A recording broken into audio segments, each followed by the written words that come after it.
yeah, we gave him the flower. I forgot about that. Did you just hit the record button in the game to record while it's recording? I think I did. What is going on? I don't know. Stop that. There we go. That's right. No, it isn't. It totally is. I don't know what's happening anymore.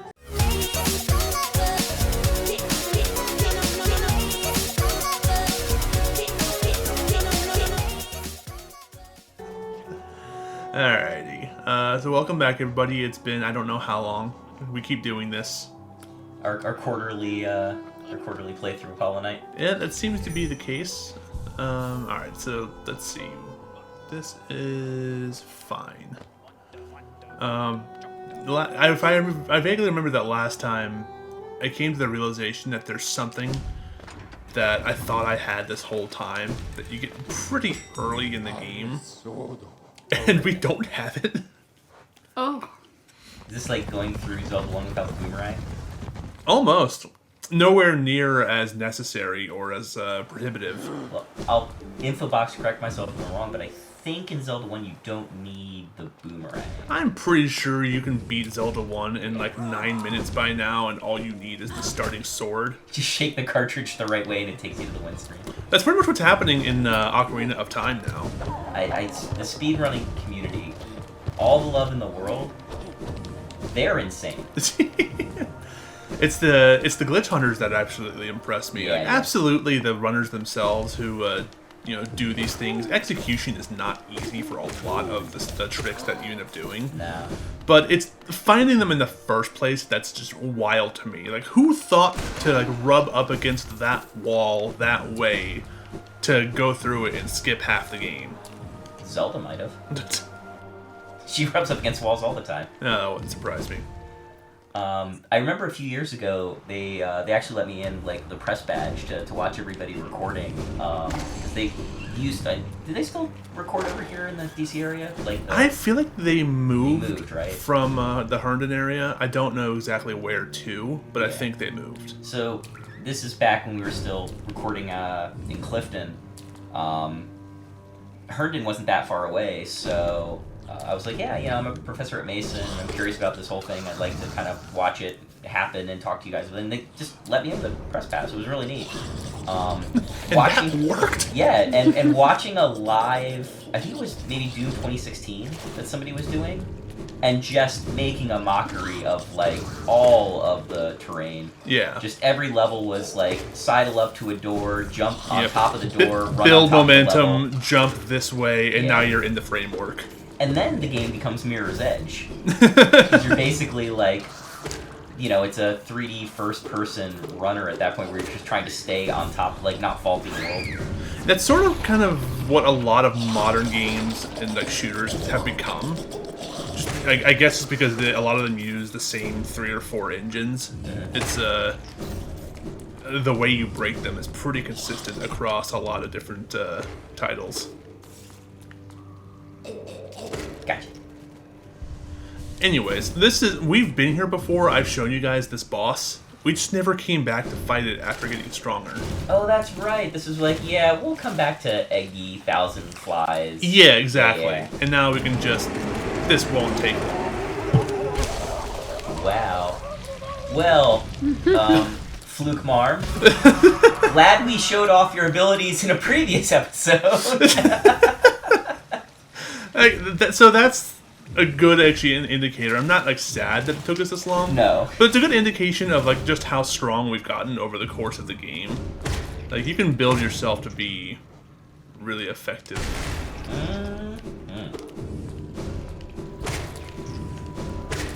I'm not the biggest fan of grinding in RPGs, but there is something very satisfying about like going back to early areas in them when like there's a drop you need, like the RNG didn't give you a certain item and a certain enemy drops, or like when you're going to try to get the imp summon in FF4 or something, and it's just the scale difference is astronomical. Absolutely. Not like I've ever gone hunting for the imp and mind flayer and bomb summons. No, that couldn't be me. Nah.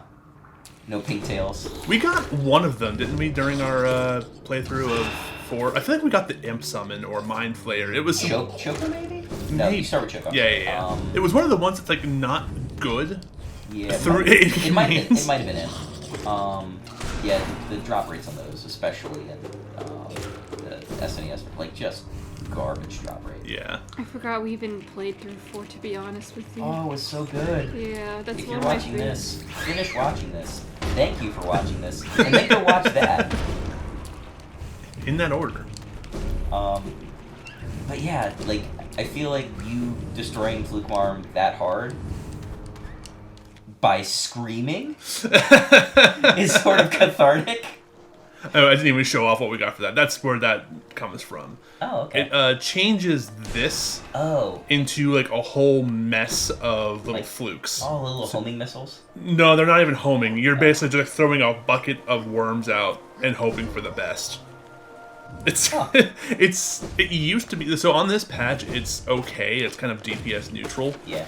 When it first was released, it was an insane damage boost because you're basically shotgunning the spell instead of throwing one concentrated fireball. Got you. So it's not get hit by the swarm, take X damages each individual pellets. Yes. Gotcha. So if you were good at getting just the right distance and blasting whoever you were fighting with all of them, and then doing that plus like the increased spell damage one. Right. Yeah.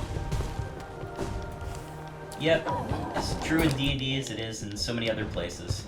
Melee scales linearly, magic scales exponentially. Yeah. So I gotta be careful when you like have a D&D game going and the experienced player is like, oh, I can play a wizard. Can you? Are you trying to play a character or run the game? Alright. There are the rare times it's nice to have the DM light, like the second in command almost, who's like playing but also kind of there to help pick up narrative slack if you need him. Never done that in my life before. Not once, right? Oh, I'm just noticing like little details here all the way on the bottom of the screen. The rain, like the little dots of it in different shades of blue that's kind of going along the path that that he runs along. It's really pretty. It's almost like this game is pretty. I don't know. I feel like every time we sit down and play this, I find something else about the like presentation that just, I won't say warms my heart, but it's just so impressive. So much for so little. Using the parallax to show the lanterns on different sides of the tunnel. Yeah. There are different types of flora and fauna. So we're going. I'm trying to remember the best way over here. So we're going to the Queen's Gardens, and yeah, this is a pretty good way to get there actually. So yeah, we only have 2 major areas left to explore, and then a couple of bookkeeping things at the end, little side quests and whatnot. But I think it's gonna behoove us to do this one first. Jellytown. Yeah. The enemies of entertainment, the sea nettle. Yeah, we will not be staying here for very long. We're just zooming on through. If I could, there's a speed running trick, where you can latch onto that. Yeah, it's tight. I guess that's also a skip too, because you get that before you get the acid. Yeah. I forget what. I think it's like a faster way into Deep Nest, because for the basic ending, you don't ever have to come here. Does anyone really want to get to Deep Nest faster? Speedrunners. I mean, this comes back to what you were saying before. They're crazy. Yeah. That place was scary and bad. Yeah. This place is a lot. It's scary in terms of just like the amount of like skill like required to get through here and how many things can and will kill you. But it's pretty. It's pretty. It has one of the best songs in the game. It's kind of hard for us to hear, but I go back later and listen to it. Yes. It's one of my favorite soundtracks. That is, I think, you said. Hey. Maybe last time we were recording this. Do we play games with bad music? I don't know if we play games with bad music. It's a factor for why I play games in the first place. That's why I played this one. We were at MagFest, and Triforce Quartet played Hornet, and I'm like, oh, that's really cool. I wonder what game that's from. And I looked it up, and I bought the game because it was on sale, and it's my favorite game now. So there you go. Yes, we have. Who's the Traitor's Tribe? Well, we're gonna find out. Oh, all right. I feel like we've met Cloth before. Yeah, we met her once right outside the Mantis Village. Okay. And once in the Ancient Basin. I think that latter one's what I'm remembering. Well, that makes sense. That would have been more recent. Yeah. But she, as ever, is the soul of adventure. Well, one of them, because there's also New enemy. a variation on an enemy, but yeah. Hunter confirming it. Hey. That is Ilya.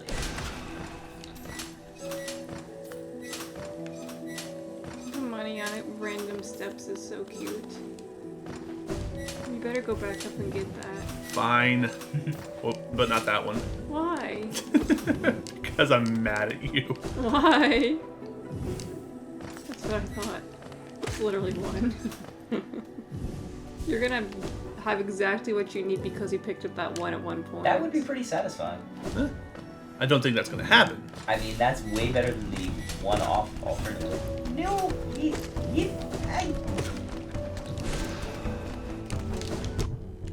Just giving Dan a heart attack, don't mind me. I'm scared. I was like, he's going to the spikes. No, he's not. No, he is. No. It's like watching Barry Sanders run. He's gonna get tackled. Oh, he's gonna get away. He's gonna get tackled. He's gonna get away. Let's see. No. You cheeky plant. I mean, you get the little telegraphing there at the bottom, but I'm already dealing with pink spikes. Really?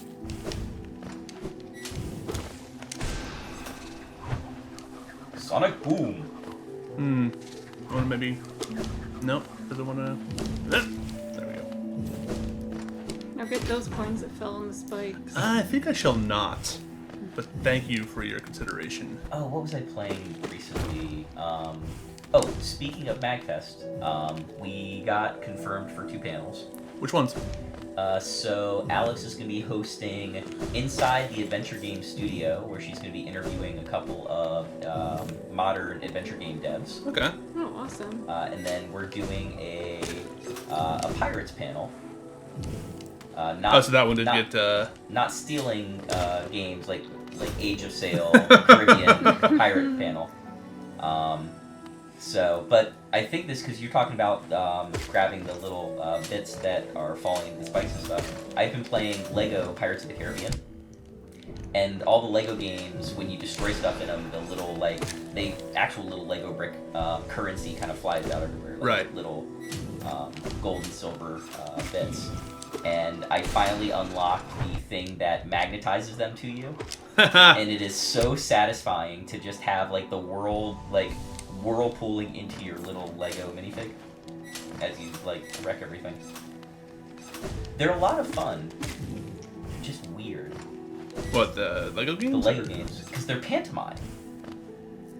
You are playing the game, and if you know the story, if you watch the movie or the show or whatever the Lego game is of, you know what's going on.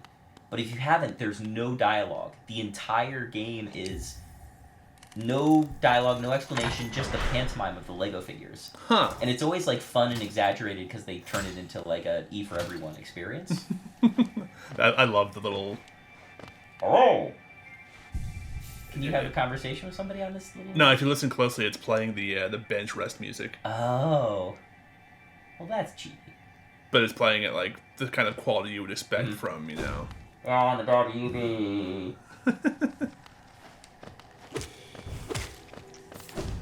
Scott Joplin version. Pretty much. Hey. Whoa. There was a spike on the ceiling? Just one. Oh, I see. There's supposed to be the leftovers from its enemies. Yeah. Okay. Environmental storytelling. Oh, we got the full azalea. That's enough out of you, shrub. Money.